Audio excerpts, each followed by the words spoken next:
Hello everybody, welcome back for game 2 of the second chess tournament here. We got some rock, paper, scissors for you. Let's see, rock, paper, scissors, shoe. We got rock, paper, scissors, shoe. And rock, paper, scissors, shoe. Nice little rock sandwich right there. So this is actually my second recording of this video. The first one was over an hour long and I'm just like, no. I know the people watching it have said that they don't care about the length, but I do. I feel bad, I hate it, it's stupid. I wouldn't want to watch it myself. So I'm trying this again, so it'll be a little bit different than before, as now I've kind of already seen some of the things that I otherwise would have missed and whatever. So it's not going to be like, you know, the whole, oh, I missed that, whatever. So it'll be slightly different, but hopefully we'll be able to trim it down and just do a little bit of a better job. So starts off, here we go. D4, I'm still going to do my E6, B6, but when they go with D4 instead of E4, I also switch it. I don't honestly know the differences of the nuances of which order I'm supposed to do them in. Why I wouldn't just do E6 first and then do B6 as opposed to doing B6 and then E4 on third move. But I know that technically that's what's officially in my course for what I'm supposed to do. Couldn't explain it, you know, whatever. So either way, he ups with the London, which, one, good for me. I've never lost to the London before. I'm in great shape. I'm happy about it. E6, B6 is pretty good against the London. So I'm certainly happy about this development. So I continue with that. He does London stuff. I finish my E6, B6, and now he stops my dark squared bishop. So I'm kind of upset about that because I still want to kind of do my thing. Now I can't. So here's where knowing a little bit of my course, but not a lot of my course of how I'm supposed to do these openings is going to sort of betray me a little bit in a way. I know that against Londons, I want to control these squares with an F5 push, and you know this guy's after it, and then you know eventually this horse goes after it. I know that this is a really important square for the London. I don't remember why. Yeah, I know I'm supposed to make a couple exchanges with various pieces. I just don't remember exactly which ones. I'm pretty sure it's the dark squared bishop, but I don't remember exactly. So I take a little bit of a risk here where I don't feel very comfortable. I don't feel very safe about it. But I know that me having a pawn on F4 to control this square is good for me. And I'm just like, you know what? Maybe I'll figure it out on the way, why I like it, why I need it.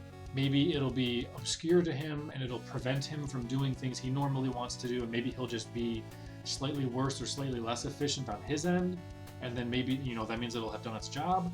I don't know exactly, but I push it. Certainly I was terrified of it. It felt risky because I don't remember why I need to do it. So I probably shouldn't have done it, but you know, I'm feeling good. I'm feeling confident. I'm feeling spicy. Let's go play some chess, you know? So he does London things, don't really care. I develop my knight and just totally control that square, and I kind of lose track again. I'm just like, I don't remember what I'm supposed to do. I thought, you know, maybe push here to really control so that, you know, his other knight can't come in and, you know, he can't push, but I don't want to block in my light squared bishop either. So I was like, you know, maybe I develop a little bit and then go after it this way and sort of break up his center. I can't bring my dark squared bishop out because of this annoying little move. So I kind of ran out of other places to put it, so I just developed it once. It doesn't really help me there. It's not going to get me a way to exchange this guy. I thought maybe I go after it with my horse over here, because now he's kind of locked in. But, you know, he pops over there, and then it's kind of a problem. He's attacking me down here. Then I'm forced to castle, and then I have to make an extra move. It's just, I don't know. I didn't really like attacking it just yet either. So, you know, hence maybe I could have done this first and then go after his bishop with the knight. I wasn't quite sure the order I'm supposed to do it in, so I'm pretty sure now I'm playing everything wrong. I don't exactly know what the thought of why I'm making the moves is supposed to be, but it's early. You know, we'll see what's going on. He develops his bishop, sure, whatever. It doesn't really have any scope there yet. But it's going to gain scope is the problem. So now I make my little push, and now I'm thinking, okay, well now I can go after his dark square bishop. You know, maybe I can make some play. I probably should have just double pushed it all the way, and I didn't. But oh, I even had another chance. Now he's really setting up for it. He's got this here, he's got this here, he's got the queen there, so he's definitely going to make this push.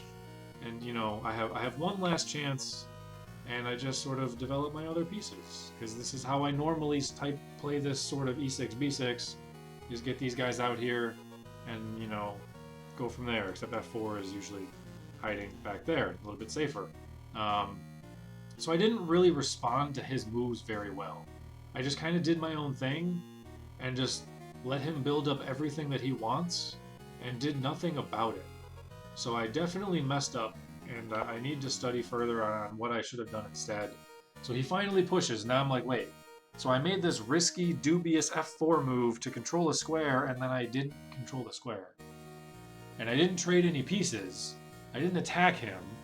I didn't stop him in any way. I didn't do anything. So I realized here that I'm actually kind of in a bit of trouble, and I don't really know what to do about it. I feel like I don't want to trade, because he has so much more ammo on that square, but you know, I lose probably my bishop, and he looks nice over here, fianchetto towards the king, but you know, he might just castle queenside. He might just castle queenside. And then who cares about this fianchetto? I mean, maybe I can steal this pawn, but not until I've castled myself, because then I'm just going to have to run away and he takes mine. So I don't like it, and you know, I'm feeling rough, I'm feeling defeated. My clock is starting to tick. I'm starting to think way too much now in the opening. And I make another bad move. I just pushed. I basically just assumed he moves his bishop back. You know, maybe he, oops, not that way. Maybe he pins me instead, was another thought. I basically just thought he's going to move his bishop. I didn't for a moment think he's going to do this. I knew he wouldn't be able to take here because I would take him. I didn't think for a moment about what if he just takes. I didn't properly count that he's got more pieces on it than I do. I didn't properly count what am I going to do if he takes. I literally just didn't think enough. I just pushed it because I was like, aha, it's offensive. Let's fight back. Let's do something. You know, a lot of these types of positions are really sharp, and you know, in my Vienna game, I know that that's a very good way to counter at me, is to have these sharp sort of four pawns staring at each other in the center kind of deal. I didn't look. It gives away a pawn, and I'm in deep shit. So I've opened up the center while he has more development, more space. You know, he's got more pieces, attacking pieces. I can't defend myself. So I've given up material, given up space, given up the center, opened up the board when I'm not ready. Just bad. Just straight bad. So I'm in deep trouble. It might not look like deep trouble, but I'm not generally very confident in my ability to fight back. And if I'm down, I try and just get leads in the opening, and then I slowly sort of squeeze it from there. You know, it's tough playing from behind in chess. It just is. It's hard. Games are difficult. So I don't really know what to do here. Clearly, I either have to take or I have to move my horse. You know, again, this isn't the most exciting thing. Maybe he just pops back here, but then I still have to answer for this pawn, and now my horse is kind of in no man's land. I was also a little worried if I attack his bishop, well, what if he just goes here? You know, sure, I get to take it, but then he takes mine with check. Yeah, so I don't get to attack his queen. You know, I guess maybe I take the pawn, and then he gets to attack my horse after he moves his queen. I'm not quite sure, but it felt a little sharp, felt a little scary. I didn't want him just walking all the way through, taking everything. You know, once he gets out of the way, then my horse has nothing. I have to move it again somewhere. Then he can take after it. Now my horse again has nowhere to go. And then it's just I'm going to get run over is kind of how I felt. So I just took, and I'm like, you know what? I threw away some material. Let's clean things up a little bit. I'll castle some way, somehow.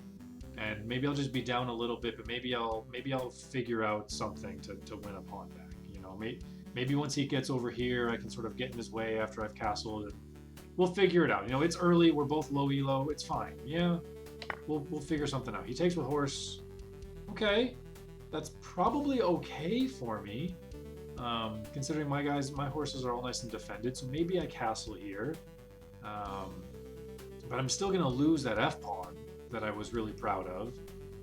Do I defend the f pawn? Well, no, because if we both take, then he's got more fire on it. So if I'm gonna lose the f pawn, maybe I just use it for something instead. First, You know, maybe I take his horse first because I don't want to have to backtrack, but maybe backtracking would be good for me. It was too sharp. There's too many things going on. I wasn't quite sure. I wasn't sure what to do, and I was already like defeated in my mind. Not defeated in the sense that the game is over, but defeated as in I've royally screwed something up. I've put myself in a terrible position, and I have no idea what I'm going to do. My pieces aren't developed. I have no attacking prospects whatsoever right now. I felt like this was already brutal. So I ended up taking. Maybe I shouldn't have. I don't know. It opens up my queen, but sure, if he wants to castle, and then his rook is staring at my queen, and that's not great. Where's it gonna go? So now that I'm looking at this, saying all these things, I can't believe I really shouldn't have taken. I'm surprised I took. I feel like now pawn would have been better, but the hell do I know? I've already screwed it up and made bad decisions, so what's another bad decision? So he takes, puts pressure. At least I'm defending it, but I need to move my queen out of here. Because he's about to barrel his rook is gonna, come staring down at me, and he's gonna put me in check with a rook on my queen, and it's gonna be real bad. So maybe I should just castle. I gotta figure something out because this is not it. Do I go back to taking here? We're still gonna have to trade a million pieces, and if he gets his queen there, that can be a problem. So I feel like it's just all sorts of bad. So I move my queen because I need to get it to somewhere else where I can go. Yeah, I'm defending this pawn, but not really. He's attacking it twice. But maybe that'll allow me to castle, and then I can move my queen somewhere else out of the way. Maybe back down here. I don't know. I need to get safer. I need to do something. And then he takes, which I felt like probably was good for me, because I know I need to clear out some of these pieces to relieve some of this pressure. The longer he has these pieces in my face, the more pressure I'm going to feel. So instead of him adding more fuel to the fire, he's helping me relieve some of it. So at the time, I thought, okay, well, I see what he's trying to do. He's trying to get me to take, and then he's going to take with check. Oops. And then I will lose my ability to castle. My king's going to have to go here or go here. And if I go out, to d8, then he's going to come down with his rook, and it's just going to be a world of shit, and I'm going to be in deep trouble. I'm going to lose the game real quick. My brain totally forgot I could just bring my bishop back. If I go here and he takes, my bishop can come back. I legit did not see that during the game. So I decided to take with the pawn to preserve this, block of whatever. And plus, I was also thinking if he wants to take here, we've got this whole thing going on. But now if I get rid of my g-pawn, I can't lose it for free if it's already moved. So I was like, hey, I can potentially win this guy, mess up his position a little bit. And maybe that's something positive I can sort of hang my hat on for a second. And then I can castle and maybe things will be okay. So I was like, all right, maybe I got a little bit of fighting chance. Let's try it. Turns out that was terrible, and taking with the bishop is absolutely correct, but I missed why it was correct. So, factoring that in, I don't hate my thought process, but obviously my position is god-awful, and I'm in deep trouble. So he decides now to use this brand new opening space that I didn't even consider to put me in check, and now I lose my right to castle anyway. Obviously, if I had taken with the bishop, then that wouldn't have been there because I could have attacked, but I was worried about other things. It still would have been a little bit of a problem if I block, and then he's eventually able to just keep taking with the pawn all the way down, but now I have to go somewhere. f8 feels too dangerous.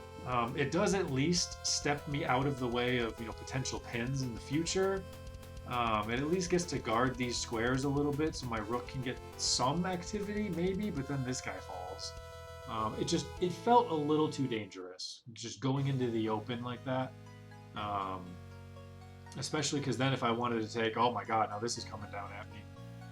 Going to d8 also doesn't feel good, but I mean, which one is worse?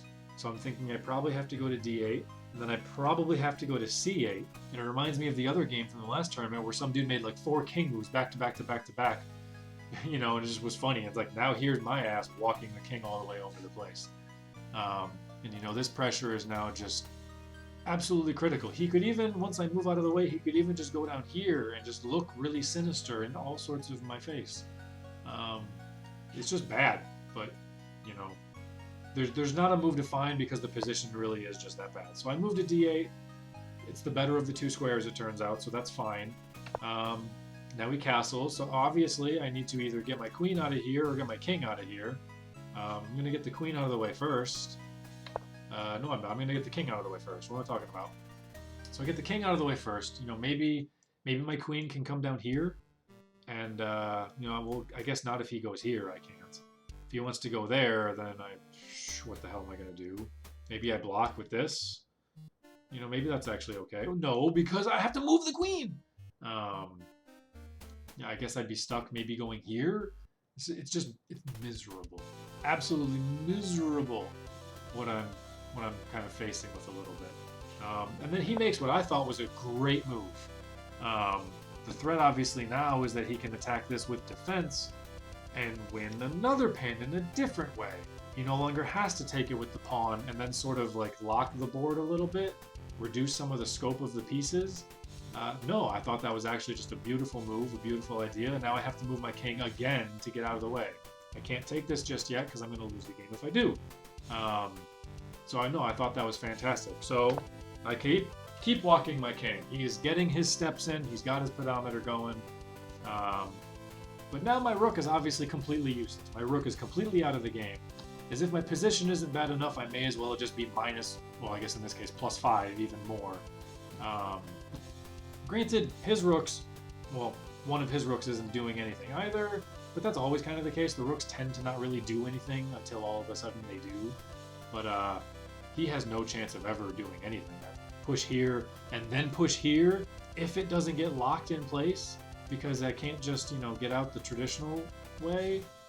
It's a problem. You know, maybe sure I get to go up here and then bring my king up. Maybe it's he's stuck, and that's real bad. So he goes through anyway, takes the pawn, gives me the double attack on the queen. I gotta go somewhere. I could go here, potentially trade queens, but as you can see up over on this little counter here, I'm down 2 pawns. So trading queens down 2 pawns is not great. It's going to be really hard to sort of force anything and come back in the game if I don't have a queen. It's going to be real tough. And my rook is totally out of the game for significant amounts of time. You know, it's going to be brutal. So I feel like queen trade's probably not great. Granted, everything is bad right now. So trying to find a good move doesn't exist when the position is just this awful. But I decide I'm going to try keeping the queens on. If I'm going to have any chance, I need my lady to be kicking ass and taking names. And what was that? Stellar Blade? Yeah, my queen has to be stellar if I'm gonna have any chance in this game. So I decide to go there.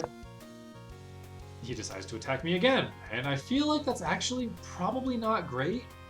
I still have to figure out where I'm going to put my queen. You know, maybe I can put here, maybe I can go here and attack a pawn. You know, but then my bishop gets something, and if we start trading pieces that aren't queens, down 2 pawns, you know, there's obviously going to be some damage over here. But maybe I can fight back a little bit, take a pawn somewhere.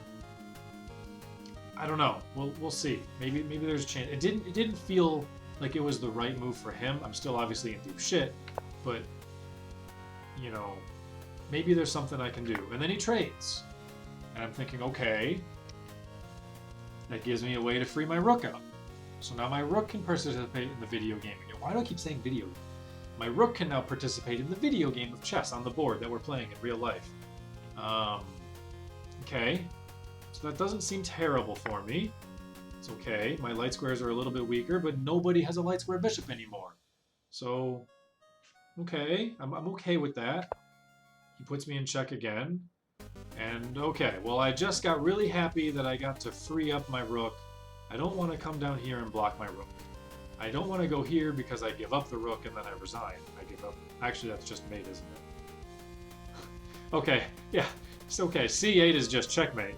I was thinking, yeah, obviously you run out of the way and you lose both rooks, but no, I can't. C8 is checkmate. Can't go there. Going here, and now my rook is blocked again. I'm so happy that I just got him free. Going here feels a little scary, because he comes down with the pawn, chases my queen somewhere. I don't know where. I don't know where, actually. Maybe I take a pawn, actually. No, because then he comes after me, and then he wins the bishop. So, yeah, like, that's not great. Putting the king there puts me in a bit of a problem. I'd have to run my queen here? It's not good. It's not great. It's really bad. And then he's already sort of accelerated in this push toward my king, with the queen staring at me with an open rook. You know, this guy is coming in with an attack real soon, and then he'll have 2 open rooks if I can make a proper arrow. So I don't think, so I don't think this is right. So I decide to block with the pawn, which is not good. As soon as I block with the pawn, and then we sit there, we're both calculating, we're both looking at the board, and I'm just like, oh my god, I just gave up the bishop for free. I don't know why all these arrows are here for a second. I don't know what's going on with this. Because I thought I just gave up the bishop for free. I even told him after the game he has a free bishop right here. Turns out he doesn't actually have a free bishop, because I can win it back. But I thought it was a free bishop. So that plays into my mindset of my next few moves. I even told him after the game it was a free bishop. I find out doing the recordings it was not a free bishop. But my thought process for the next handful of turns is with me mentally under the assumption that he has a free bishop that he didn't see. So on the first recording, when I made this move, I counted to 5. I was like, 1, 2, 3, 4, 5. Did you guys see the move? Because he didn't see it. He missed the free bishop. Okay, well, okay. So my brain is still assuming that there is a free bishop here, however. So I'm just like, okay, what are my options? I can't take because I lose the bishop.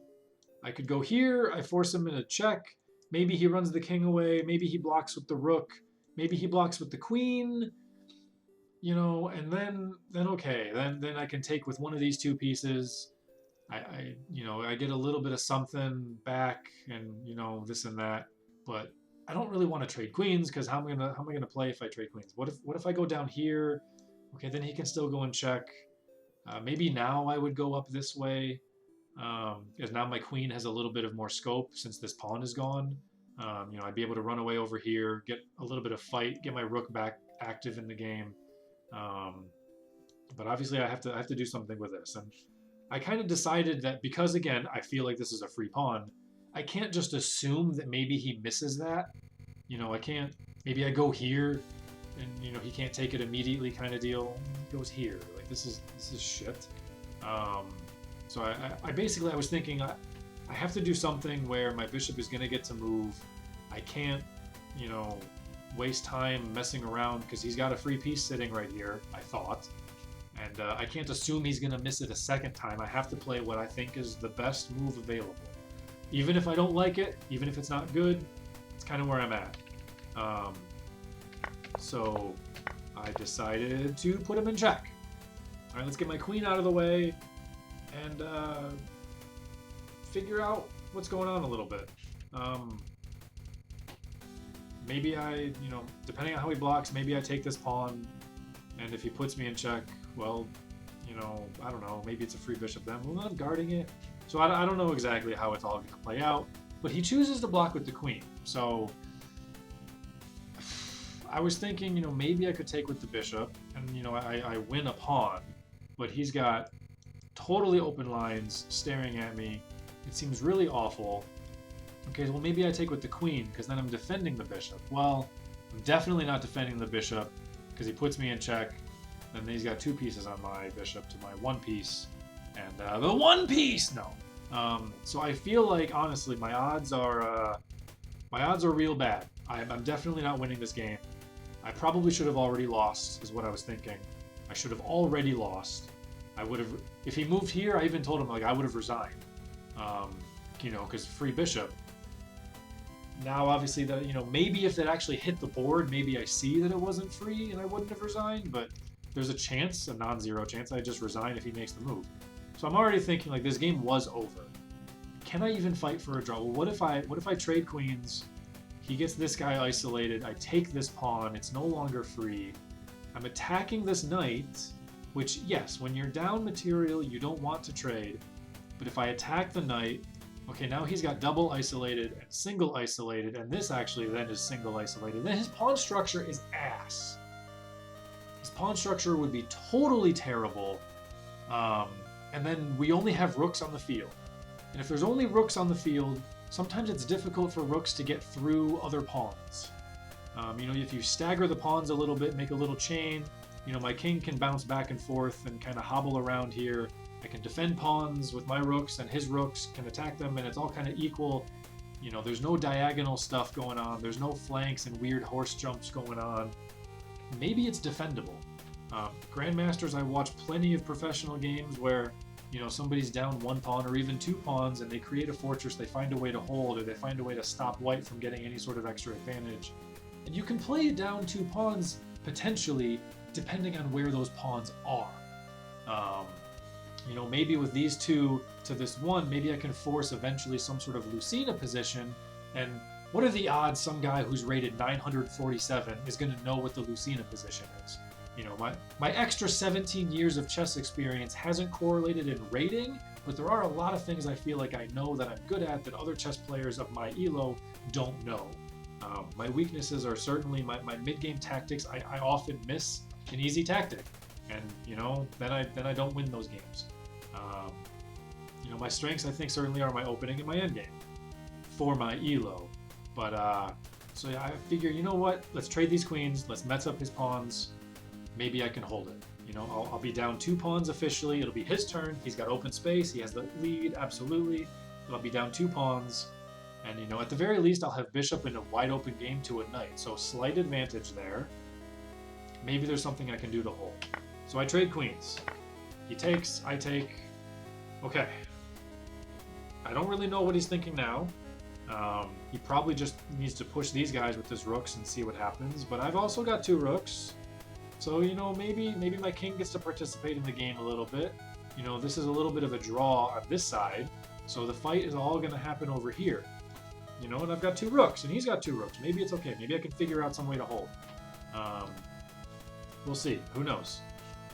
He makes a weird-ass move. No idea what this move is doing.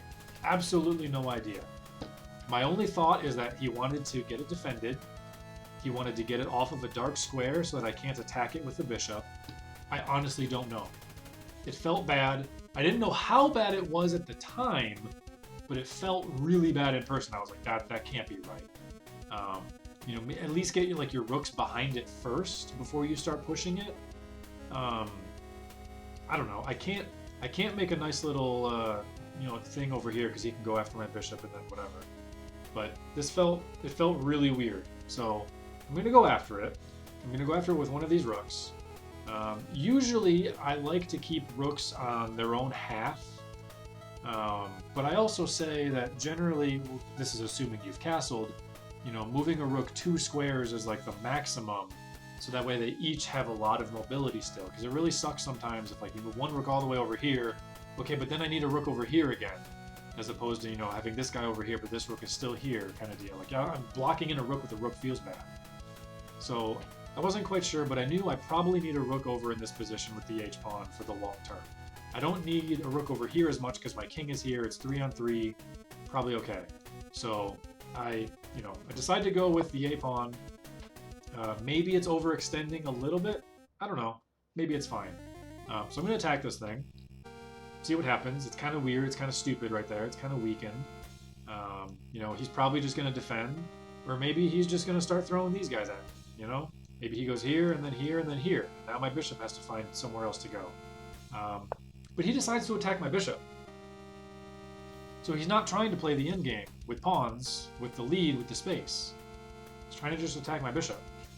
And I'm like, okay. Well, I've already sort of analyzed a couple of my plans. You know, keep the bishop in a wide open, long-range game against the horse as a slight advantage. Or mess up his pawns. And then wait a second.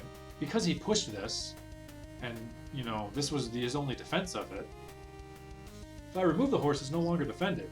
So then I can take it. Because he's not supporting his own pawns.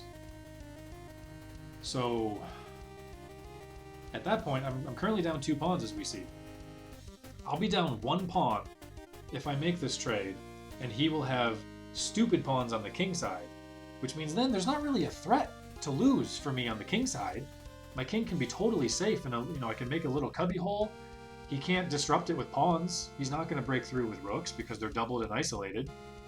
I actually feel pretty safe. That's actually even an advantage for me if I make this trade. Which, granted, I still want to keep the bishop, but I mean, I can't run it here because, free bishop for real this time. I can't run it here because he's gonna come after me eventually after he moves. So I feel like, you know what? I think that's how I hold this game. I'll be down 1 pawn. Eventually, I'm sure he'll gain another pawn. Be down 2 pawns, but his pawns are gonna suck, and my pawns don't suck as much. And his pawns are so bad in that case, maybe even there's winning chances. There's hope. We're Tara Brantford. We have a ray of hope. Let's go. We make the capture, and we are officially only down 1 pawn. His pawns suck. We're okay. 5% chance to win, and decent drawing odds from a game that was dead lost. I'm happy about this. I'm thrilled about this right now. Puts me in check, that's okay. I've got 2 options. If I go to C8, I drop the pawn immediately. So I really actually just kind of have 1 option. Maybe A8, but that feels scary. So I'm going to advance my king up the board. He's going to be really safe. He doesn't really have any way of getting at my king. I'll be able to stagger my pawns, put my king in this nice little cubby hole, and he won't really have a great way of breaking through. Maybe I just stay on this side, actually. Maybe I stagger these guys and keep inching them forward. And maybe getting my king up here is part of my 5% win chance. So, well, he's finally using his open lines. If you guys watched last game, I had a +9 position or whatever, and then every time I made a move, it was like, oh, just kidding, +7. Oh, it's +8 again. Oh, just kidding, you moved, +6. And I just kept losing and losing and losing my position with every move. I feel like he's been doing that a little bit with this pawn and a questionable rook. Well, okay, you know what? He's gaining some of it back. He's not making terrible moves every move anymore. He's going to win one of these pawns. I need to figure out what I'm going to do. Do I want to push this guy and force him to take here? And then I run away. Maybe I go over here so that if he takes this guy, I can go here, and now we're fighting to trade a pawn. I'm certainly expecting and knowing I'm going to lose another pawn or 2, but I'm hoping that by his being doubled and isolated and me still having rooks if I can trade a rook and a pawn to simplify the board and give him less opportunity to take my pieces, that's probably fine for me. So I need to figure out ways that I want to do that. And I decide I'm going to play offense. I'm feeling spicy. Let's go after this guy. If he takes a couple of these pawns and I dance my king around, it's going to be hard for him he's not going to checkmate me. But if I can take some of his pawns, I can take away his win condition. So if I take away his win condition, that's just as good. Just as good. So let's play some damn offense. Make him, feel the heat a little bit. Takes my pawn, I move my king, it's fine. A little scary, as he's got a couple of pawns that can attack me. This one being defended is certainly the scariest, though. I gotta be real careful, because these squares are all blocked. This square is blocked. For the moment it's blocked, but a little bit scary. He can certainly come on in here and take away a bunch of squares. So my squares are definitely limited. I need to kind of figure out, if I do get put in check with this pawn, which way do I want to run away? I'm probably going to have to dance around in the middle a little bit, play a little bit of ring around the rosy, until I get to a point where my king will be connected to a rook and I can block with the defense. So it's going to be a little rough. Things actually look worse than I thought they were a couple of turns ago, but I don't think it's hopeless, which is big. Puts me in check. Okay, well that kind of answers my question. There's not a lot of squares I can go. I've got 1, as you can see the little dot. I got 1 square. Just kidding, I can block. Remember earlier how I said staggered pawns are often really good at stopping rooks? Because, okay, well now he can't take it. And, maybe I can bounce around back and forth between my staggered pawns a little bit for a while. Maybe moving was better, because this is going to make this super scary. Then I have to go here. Okay, and then he gets to go here, and then now I'm running around over here, and then this is happening, and now I'm running around somewhere else down here, and I don't know. I'm gonna be running all over the place. This king's got. I hope he's got his pedometer on. He is all over the damn field. Randy Moss, Monday through Friday guy over here. He puts me in check with the wrong pawn. So he made a couple of good moves and made it real scary again for me, but this was the right pawn. Maybe he was thinking he wanted this square still to be able to attack me from this angle. Wrong pawn. It's the wrong pawn so much so that it kind of kills his entire advantage, which is crazy because it's just a double pawn. You would think that these two pawns are the least important pawns on the field. They kind of are, but you still need them. You still need them. You still want to have them available to you. And he throws it away. Okay, he puts me in check. Well, you know what? I told you about staggered pawns, didn't I? And now you have no more threats with additional pieces. Now this pawn can't move because it's dead, and this pawn can't move. You just gave me a free pawn. So now I'm down only one pawn. You're kind of blocking yourself in a little bit. I'm attacking some of your pieces, so you can't move these pawns because I'm going to take one of them. So you're not only blocked in, you're now you're on the back foot playing defense a little bit because you can't afford to lose the lead that you have. And obviously I'm attacking that rook, so that rook's got to move, and that rook has to play defense. So now he has all this space, all this position, all this lead, and his rooks are doing nothing but guard his pawns. Well, this guy is currently not being attacked, so I want to go take that guy. And you know what? If he pushes, great. I'll trade. I'll happily trade. Don't care. That's great for me if you want to trade. And if you don't do anything about it, you know what? I'll take it and we'll trade. If you take that guy and I take this guy, that's fine. Because now I've got two connected guys with a more advanced king and both my rooks active. And I already have eyes on these. So it's going to make it very difficult for you to push them when I already have eyes on the lines that they need to go. And they've got a long way to go. So I'm happy trading those two pawns. I'm happy trading pawn and rook. I'm not quite sure what he's going to do about these. He defends it again. Now both of his rooks are sitting here just defending pawns. That's all they're just defending pawns. They're doing nothing. God, you know, I wonder what if I attacked his rook here. I don't think I thought about this at all. My time is super low. I'm at like 4 minutes at this point, maybe 3 minutes on the clock. God, I didn't even look at this. What if I attacked? Does he? No, he doesn't go there. Does he just run back here? Maybe. Maybe he just runs back there. I don't know. I can take space, and then maybe I can start going after his other guys? I'm not sure. I didn't even think about that. I think about playing some offense. You know, trading here looks good, but I can't really explain why, but I felt like I wanted to make sure that I could get my king behind my rook and then start pushing these pawns a little bit and advance my chain. I probably could have just straight up gone for the trade and then moved my king up, and now I'm attacking this guy and attacking this guy. So what does he do? Is he forced to go there to defend both? And then I start going after him. Eventually he's going to attack my rook, but, you know, depending on where he does that, maybe then I can get extra offense somewhere else, and maybe he has to abandon that guy and all sorts of things. So it does look a little weird, I guess is what I'm saying. Now that I made this move, I wonder why did I make that move? It looks weird. I feel like I should have just gone there, but I didn't. And I don't know why, but clearly I was thinking something.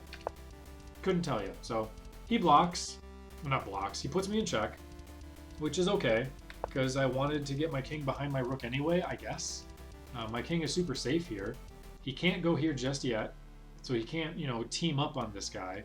If he goes all the way down and tries to bring his rook here, then I'm going to be in trouble, because if I go after him, he takes my rook for free. So if he goes all the way down, I know that I'm going to have to put my king here, and then, you know, maybe I'm walking into trouble again a little bit.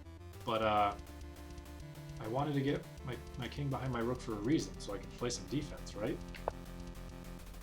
Hold on, I think.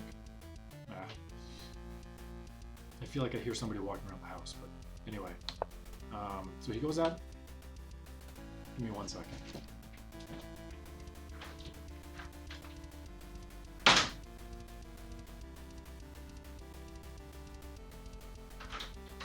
Okay, it was just cats. I apologize. I couldn't pause it because it's a, straight recording, but I was like, if it's not cats, this is going to be really awkward. So anyway, back to normal. Where were we? Yeah, so I was thinking if he goes all the way down, I'm going to have to move my king. It's going to be a little awkward here. But he goes after my pawn. Yes, I want my pawn guarding the square, but I also can't give it away for nothing. I mean, maybe if he takes, I go over here, but then he runs this away, so I can't give it away for nothing. So I advance it as much as I possibly can. Plus, if he does want to go here, he's not also hitting this. So I advance it as much as I can, get it as safe as I can. And now he's lining up here. He probably thought that this was really strong, but he missed the fact of, I guess, why I wanted to put my rook in this square, so that I can block. I can block and counter, and hey, you know what, man? If you want to trade, I am happy to trade. And then you've got one rook and one pawn versus my rook to try and beat me. When I've got connected passers, I guess they're not passed, but they can very easily become passed pawns because your pawns suck. So he opts for the trade. His time is now also getting down a little low. He's at like 7 or 8 minutes, and I'm at around 3 or 4. So we trade. This rook definitely can't beat me by himself anymore.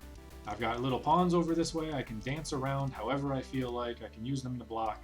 This pawn can't do anything without having a friend next to it. This pawn can't do anything without having a friend next to it.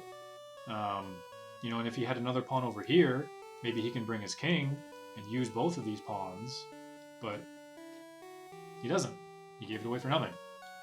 So at this point, I feel like my draw odds are extremely high, but I feel like my winning odds have gone up. I think we're at maybe 20% chance to win now. It was 5, and then it was 10, and it was back to 5, and then it was 15.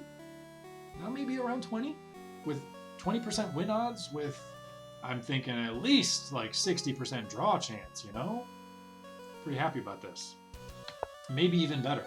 So he never once attacked my rook. It was just sitting here undefended, 1 square away from being attacked. He never went after it.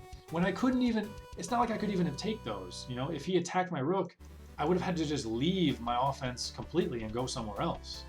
He never attacked it. But now, okay, now the Kings want to start fighting, Mike Tyson and Jake Paul over here. Except that fight's not happening, which is too bad. I would have loved to watch Tyson kick his ass. All right.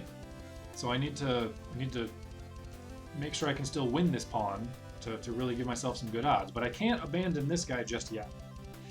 So what am I going to do? Well, I have another thought. I have another thought of if I clear up the issue over here, then my rook can play, and his rook is kind of on the outside looking in, because my king is nice and defended on the inside. His king has some openings because he doesn't have connected pawns. So I feel like my rook will be more able to participate in this game than his. So I just need to clear this up, which if I throw my pawn in its face, if he takes, then I take with an attack on here. And if he pushes, then I take over here. And then our rooks are just going to be designed or just sitting there guarding this pawn the whole time. So, that's my next thought. Let's play over there instead. I can't abandon this guy. If I go here and then push, maybe he cuts me off or something weird, and then I guess I push over. It's weird. Maybe I have to concede a little bit of kingside position for the moment. But let's clear this up, because this is his win condition. He's definitely not winning on the queen side, but he might still win on what's left of the king side. Funny, considering where the kings are. That's his win con, so I want to address that first. Get rid of his win condition, and then he has none. And then I'm going to win this goddamn game. He goes after it. I push. I don't give a shit. Now what? He takes because he doesn't have much choice? I take. Now what? Here's your win condition, and I'm already staring at it. What are you going to do? He defends it. I think probably defending it here would have been better, but it's fine. Either way for me, I guess. Great, so now your rook is doing absolutely nothing. If this rook ever leaves the H-file, I take your win condition for free. So your rook can't ever leave the H-file. Plus this pawn is pinned for the moment, for whatever that means. It probably doesn't mean anything, but technically it's a thing. Yeah, sure, my king is also cut off for the moment, but my pawns are connected. I can fix that. He can't fix that. So, and he can't move his rook. So we're in good shape. I bring my king over, so I can start moving these pawns up here. and make some progress. He brings his king down because he wants to shut me out. Okay? I get even more prepared. And he probably doesn't want to go there now because I'll just put him in check. He'll have to move away. And then I don't know. Well, we'll figure something out. But I don't think he wants to trade. Maybe he does. Hard to think about. Part of why endgames are so hard is that nothing is forced. So it's really, really, really hard to calculate what's going to happen when you have no idea what they can do. In the mid game, it's a little bit easier to guess what they're going to do because it's like, okay, you know, this is undefended. Maybe he wants to attack it. Maybe he's bringing these pieces over to this side. He's trying to coordinate over here. You know, there's more of an idea of what somebody can do. Endgames, you have no idea. And you might make one random little move that looks totally innocuous and not a big deal, and it might lose you the game, and you have no idea because it looks fine, you know. And then all of a sudden, oh, just kidding. So, you know, you might get yourself stuck in Zugzwang even though you're not materialistically losing. But endgames are so hard like that, man. So I have no idea. I can't even pretend to calculate what's going to happen if we trade these pawns. Can't even pretend. Don't know. Might be good, might be bad. We'll see what happens, and then we'll see what happens. So he goes after to attack my pawn because, hey, now it's undefended, right? Okay, well, I can change that, and you can't do anything about this guy, and I can get my king here, and you can't do anything about this guy, and you can't do anything about this guy. This rook is useless. My rook is somehow not useless, even though they're both doing the same thing. Mine is better. He has to move back. I take space. Okay, now I'm pushing him back. Okay. I'm pushing him back. You know, maybe now I can work on taking this and then work on, you know, making some other progress around here. Maybe I work on... I have another idea. Oh, just kidding. So he wants to pin this pawn first. I forgot it was his move. So he wants to pin this pawn so I can no longer keep pushing it. I mean, maybe we can make a trade, but I felt pretty confident that I could probably win this pawn for free. So I didn't really want to make a trade. Even if this trade is winning, I didn't want to make it because I felt like I can still get it for free. This pawn has a long way to go, and the rook still has to get out of the way. So dead minimum, 1, 2, 3, 4, 5, 6. He needs 6 turns of me doing nothing to promote this pawn. So if I take a couple of turns to win this pawn, I can still get back in position and stop him from promoting and still have a few squares to spare. So I decided to do that. I'm going to get over here, I'm going to get down here. He can't move the pawn right now anyway, so if he moves somewhere else, and then I go down here, now I'm attacking both of these. I'm going to win one of them. And even if he starts pushing it a couple of times, I'm going to get my rook right back here. And then he has to sit in defense of it again, just like this. So we'll just be pushing it down a little bit, but he's not going to have the time, and then I'll have this. And then I will have connected people with open space over here, pushing his king back. My odds of winning now look like they're over 50% to me. Odds of losing this game, 5%. I'm going to win this goddamn game. He moves out the way so that he can start pushing his pawn. Are you sure you can start pushing that pawn? Yes, he is sure he can start pushing that pawn. I take yours, he keeps pushing, I go back. We've already said all of this. Now what's he going to do? He has to defend his pawn. So he defends his pawn. What do? Do I put him in check here? Do I push this pawn? And then start making an unstoppable force down the field? Do I swing my rook over? Probably not yet, but then I put him in check here, and then maybe I've got, you know, shenanigans putting him in check again. I mean, God, I almost wonder if I went here, he went there. No, he'd go here. Okay. So then I would need to still get this pawn up here. But yeah, if he would have gone, you know, up to here, then that would be checkmate. But, you know, that would require a mistake. So, you know, it's a thought. But I definitely should be winning this game. But I decided to take opposition. Again, at this point, my clock, actually, I stopped writing moves down. Yeah, I've already stopped writing moves down as of move 48, because I'm less than 2 minutes on my clock now. So I'm mostly just, I feel 100% confident that I'm going to win at this point. Generally in endgame cases, you want to be the one who's controlling what they call opposition. When the kings are staring at each other like this, they're both blocking off each other's squares. If you're the one controlling the opposition, because now like he has to move away. He can't advance. He has to back up, and then I can move forward and make opposition again. He has to back up, and I can move forward. Kind of like, well, never mind. So now I'm in control of that here, and I felt like that's good. I'm still gonna get to push these pawns. I'm still gonna get to do what I want to do, but I'm gonna take this first, and then go from there. And plus, you know, now my rook can, you know, maybe do stuff, and we'll see. And he can't move his pieces. If he moves his pawn, I take it. If he moves his rook off of the G file, I take his pawn anyway.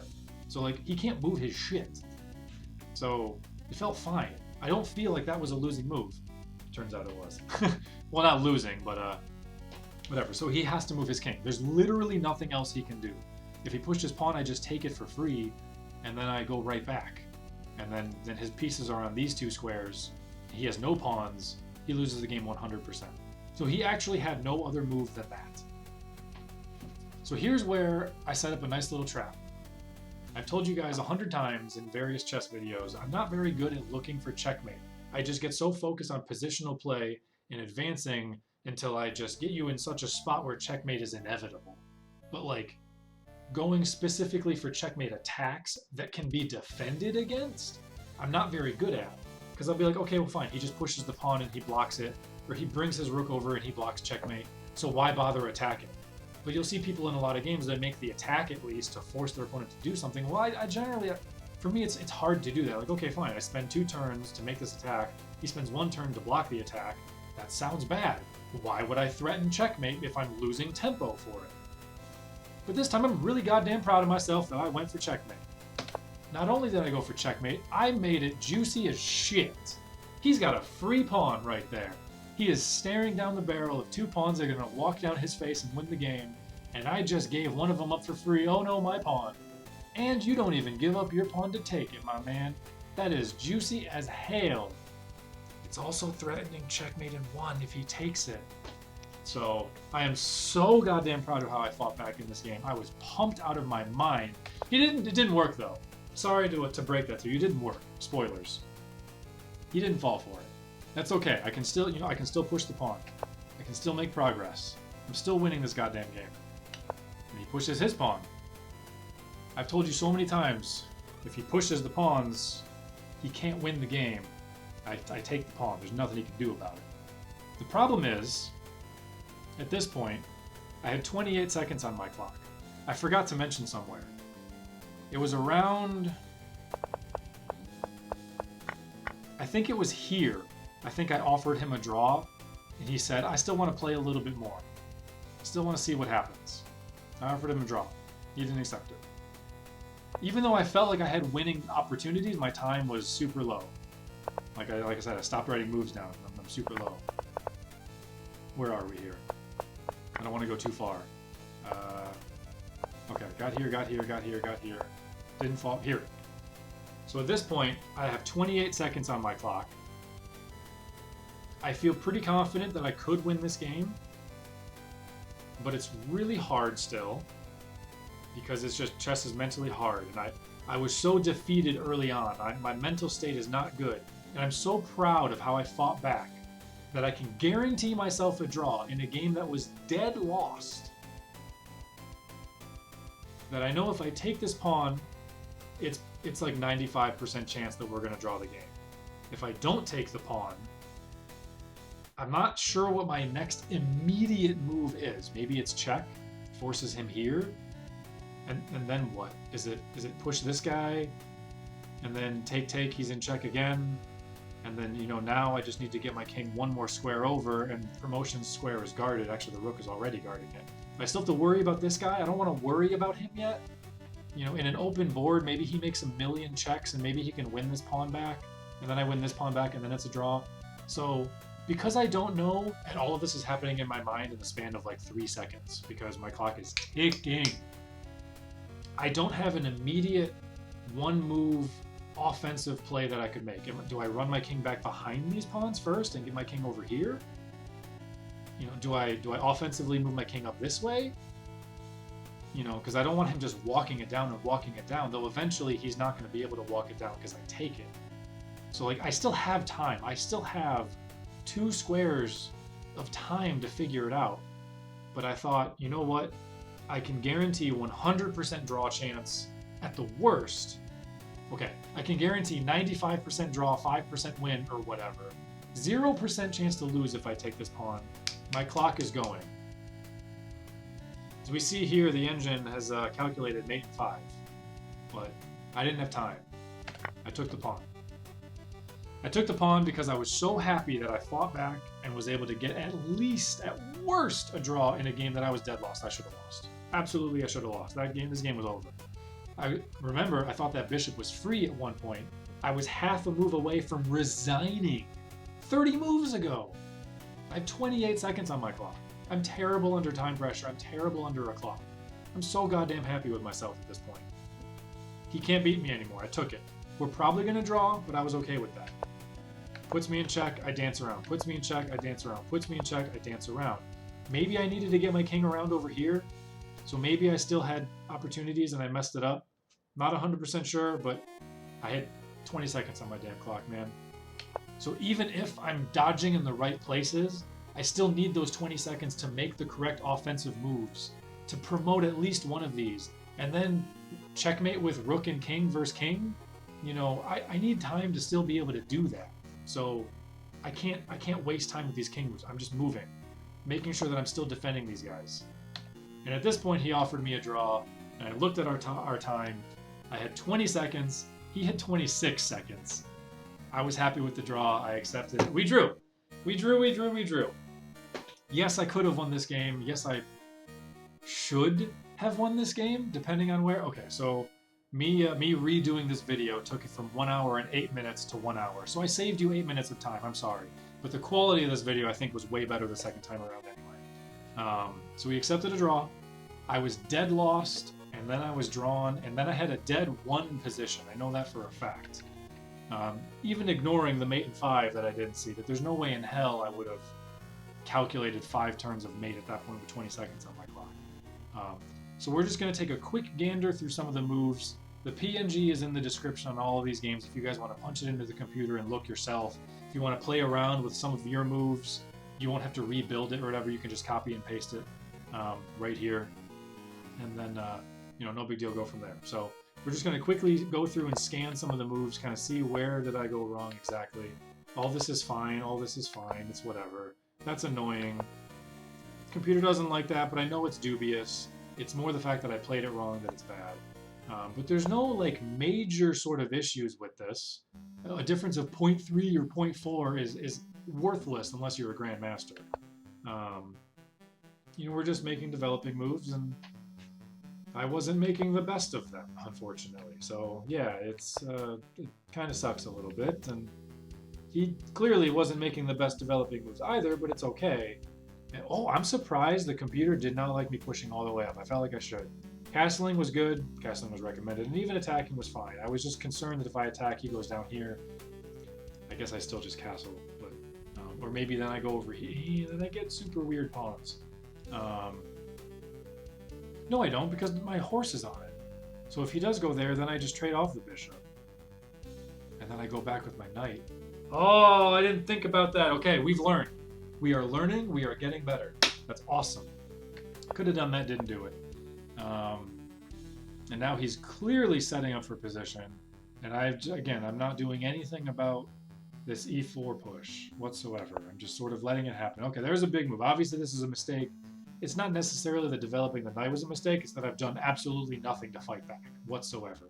I've just let him punch me in the face. So obviously, my game plan from this point was shattered. Another big mistake, although not as big based on computer number as it felt miserable. So this one didn't feel like +2, but this one definitely felt like the +4 to me once I got here. Once I got here, I take it back. Once I got here, it absolutely felt like +4.5, +5 in his favor. So, yeah, we were up Schitt's Creek without a paddle, and I'm just making things worse on myself by trading. I knew I shouldn't have done that. I talked about how I shouldn't have done that. Well, I did it anyway, and I just kept making things worse and kept making things worse. Now it's +6, almost. Now it's +7, because what the hell was that queen move? 7.5. Yeah, should have taken with the bishop, but again, I was under the impression that I couldn't go back to block because I'm a dumbass. But we can see from +7 to +4 that it was a mistake that he took it. So it's by him relieving some of this pressure, by trading some of these pieces, he's relieving some of the pressure, but then I give it right back. Stupid pawn move. Terrible pawn move. He capitalizes properly. I dodge out of the way, and I'm just, it's a world of shit. Where do I fix this? It's +9. If anything, this makes up for last game where I was +9 and then went -3 in one move. This game is +9 and I held. Not only did I hold, I should have won. So it's like the flip of last game, except instead of a win and a loss, it was a draw. That's a good advantage.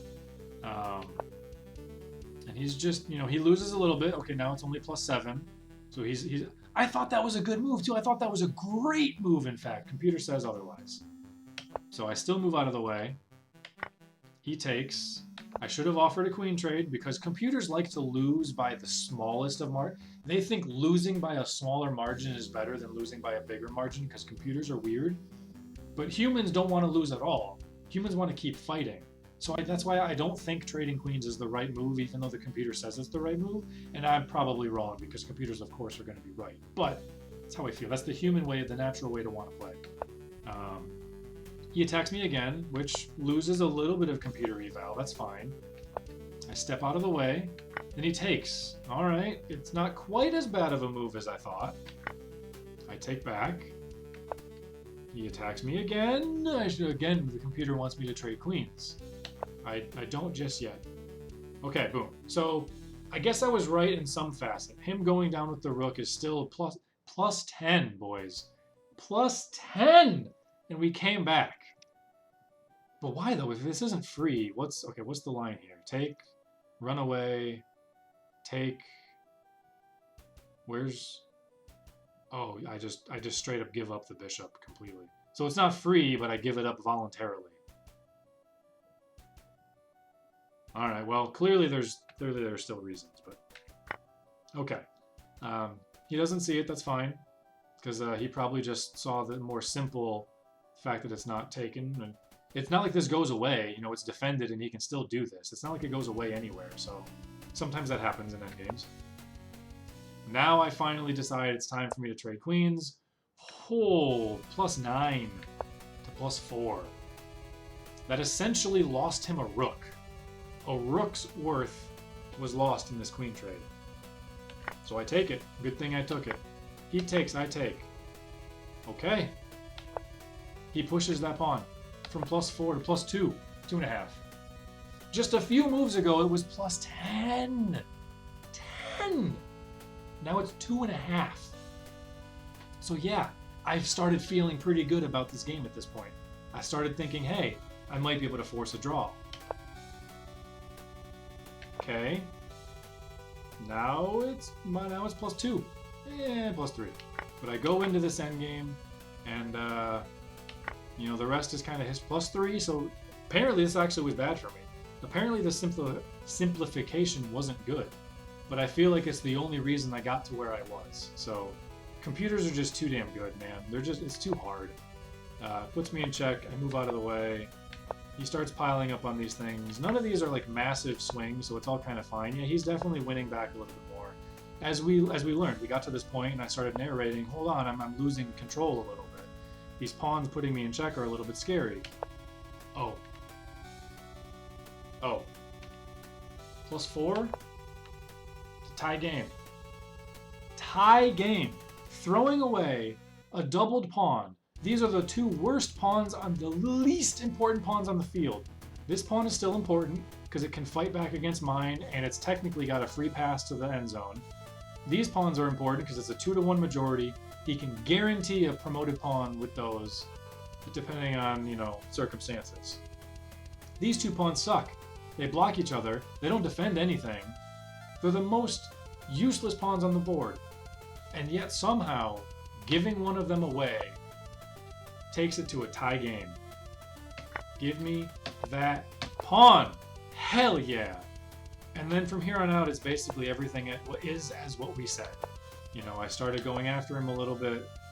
You know, kind of a weird move. The computer doesn't think about that move at all. But it worked out, I guess, in my favor. Nope. Lag. There we go. Yeah, so I mean, he attacks, whatever, sure. I block. Things happen. We make moves. Things happen. We make moves, makes trades. And it's just equal. It's just a tie game. I'm down a pawn, but I have better position, which is weird to say. You know, he goes after me. Fine, I keep pushing. Computer says this is mathematically a draw now if everybody has a brain. But not everybody has a brain. I definitely didn't have a brain at the start, and he didn't have as much of a brain at the end. But we both ended up with 0 brain overall on average, because it ended up being a draw. Total draw, total draw. And it's just no major differences, no major anything. I guess I give up a little bit of ground here, but you know, I made a proactive move because I'm spicy. I'm trying to win this game now. Things are looking hot. If he goes all the way down, I'd probably move my king down. That's fine, but he gave up his pawn. He could have blocked me in, which is super goddamn interesting. If he blocks me in, I actually have a little bit of a problem here. I have to like push this pawn and then move my king out of the way to free my rook up to stop his promotion. It's kind of weird. It's a little awkward. Or maybe I push pawn and then we make trades or something. But if I push pawn, then he takes this one. So it's, I don't know what we do there. I guess if he pushes, maybe I put him in check here first, and then I don't know. Maybe I work my king around this way so I can get my rook back over. It's weird, but blocking me in would have been genius. All of a sudden, I'm winning again. For the first time all game, the computer says I'm up. Just kidding, it's a draw. Oh no, just kidding. Now it's -9. Game is over. GG, lock it up, I win. But obviously, oh, -11. Biggest lead of the night! But obviously it didn't happen. We knew that there you go, tie. Just a small, innocuous looking move. This is why endgames are so hard. I took opposition from his king, and that took me from guaranteed win to guaranteed draw, kind of, you know? But then it comes back. I, made a spicy move with my king here to block off these squares while offering that. Computer says make it with the pawn instead, which obviously is better, but, it creates a little bit of distance from my friends over here, and it doesn't give this juicy little bait target of, hey, take this guy, take this guy. So I'm totally still proud of my move, but apparently it's losing, forcing a mate in one on the board with a nice, beautiful trap. Apparently losing. But just kidding, the game's over again! So, yeah. Mate in 5. Mate in 5. And I didn't take the time to calculate because I had 25 seconds on the clock. And we just accepted a draw. We bounce around a few times. But, computer says it's a draw straight up. I feel like maybe there's still possibility, because we are humans, that maybe I can get away over here somewhere. Something along those lines. Maybe if I get one turn where I'm not in check, my rook can now participate in the game again and whatever, go from there. But happy to accept the draw. Just kidding. The video is actually 1 minute longer this time than it was the first time. So I guess it was meant to be, but I feel like the video was better this time, so I'm happy about it. I'm sorry it was meant to be, but hopefully you guys enjoyed this one. We are now 1.5 out of 2, because chess keeps count weird. This guy that I played, like we mentioned at the end of the first video, that little kid, he went on to win 2 out of his next 3 games, go 2-2 overall. Great for tiebreakers. This guy, obviously, since we're both 1-0 at this point, he won his first game. He also wins his next 2 games. He finished 3rd in the tournament overall. So, yeah, his tiebreakers were great for me. So, if I can win the next 2 games, we're looking in good shape. And obviously, he played really well, and the rest of the time, he should have won this game, and I fought back. So I feel like this was deserved in a way, even though, yeah, I should have lost. It makes up for, I don't know, man. So many emotions. I was so goddamn proud of myself after this game. I felt so good, because one of my weaknesses is defending and playing from behind. It's so difficult, and I fucking did it. I did it. So yeah, I felt great, and that's the end of this video, guys. We will, I'll record the next ones, and we'll post the next ones, and you guys will enjoy the next ones. Both of them are spicy as shit, too. I hope you like spicy food. Next game, a little bit of a spoiler. I win a piece in 8 moves, and then I give it immediately back in the next 3. So It's often, and then we have opposite side castling. Just kidding, I don't ever castle in that game. And he castles opposite side, so it's spicy as hell. And then game 4? Oh, game 4 is similar to this one. Oh, so they're tough, they're fun, and let's see what happens in those games. I'll catch you guys later. Thanks for watching, everybody. Peace.